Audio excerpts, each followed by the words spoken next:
Всем привет! Вы на канале Про Кики, у меня новая игрушка. Ух ты ж, ё-моё! Это вот такая вот змея. Я ее получила бесплатно. Просто было такое вот типа как мероприятие, праздник в библиотеке. И там бесплатно раздавали этих змеек.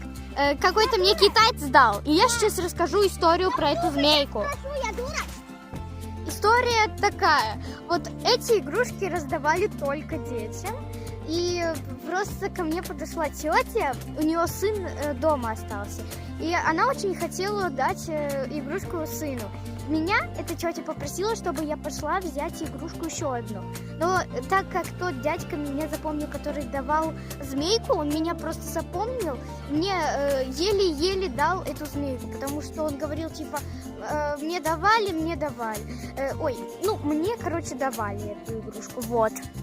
Ну вот, короче, как она выглядит. Вот ярлычок, тут что-то на китайском написано. Ярлычок? Да. Всем